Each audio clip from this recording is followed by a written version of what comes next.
Adakah tuyul dalam pandangan syariat Islam? Hari gini masih ada yang punya tuyul dan masih ada yang percaya sama tuyul.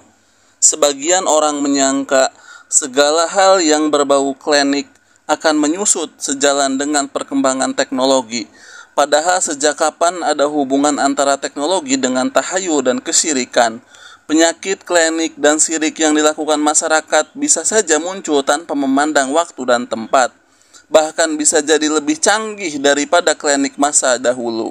Sejalan dengan kecanggihan dunia IT, Anda bisa saksikan berbagai situs kesyirikan di sekitar kita masih tumbuh subur dan dipasarkan melalui internet.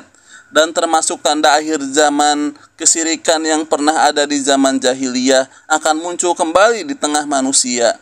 Dari Aisyah radhiyallahu anha, Nabi SAW bersabda, "Tidak akan hilang waktu malam dan siang atau kiamat sampai Lata dan Uzza disembah." Hadis riwayat Muslim nomor 2907. Apa hakikat tuyul itu? Fenomena tuyul tak jauh beda dengan Nyi Roro Kidul. Dia adalah jin yang dilaporkan pernah dilihat oleh manusia dengan penampakan seperti anak kecil, gundul yang suka mencuri. Kemudian mereka diistilahkan dengan tuyul, sehingga kata tuyul sejatinya merupakan nama yang murni diberikan oleh masyarakat.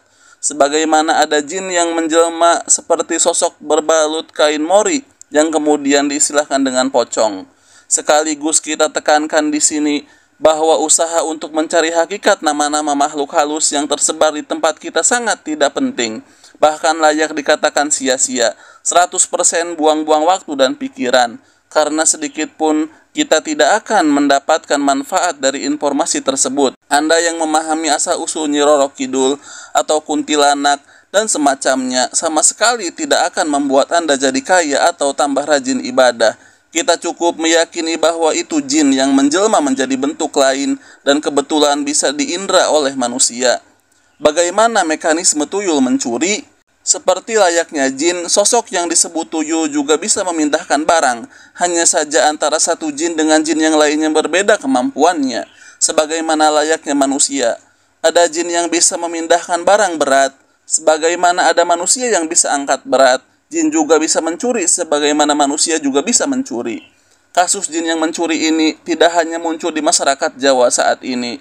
Di zaman Nabi pun peristiwa ini pernah terjadi. Di antaranya peristiwa yang dialami Abu Hurairah radhiyallahu anhu ketika beliau ditugasi oleh Nabi Muhammad SAW untuk menjaga zakat Ramadan. Malam harinya datang seorang pencuri dan mengambil makanan. Dia langsung ditangkap oleh Abu Hurairah. "Akan aku laporkan kamu ke Rasulullah SAW." Orang ini pun memelas, minta dilepaskan karena dia sangat membutuhkan dan punya tanggungan keluarga.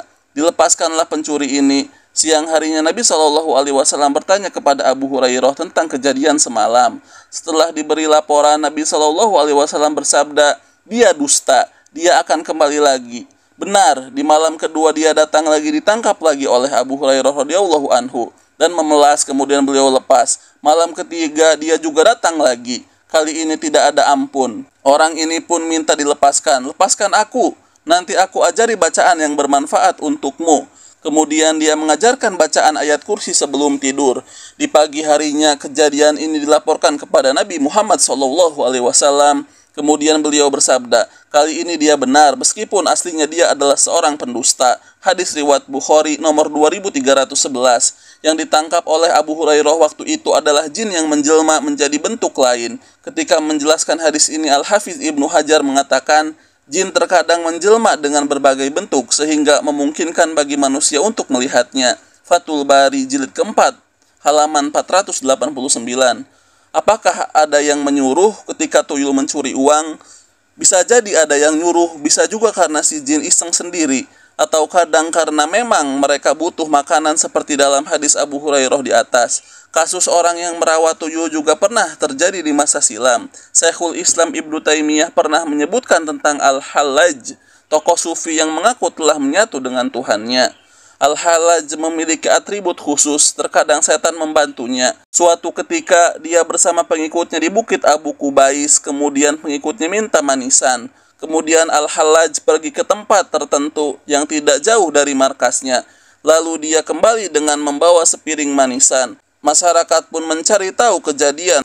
Ternyata sepiring makanan itu berasal dari toko manisan di Yaman yang dibawa oleh setan ke tempat itu. Alam Jin Wasyayatin halaman 93. Wallahu a'lam.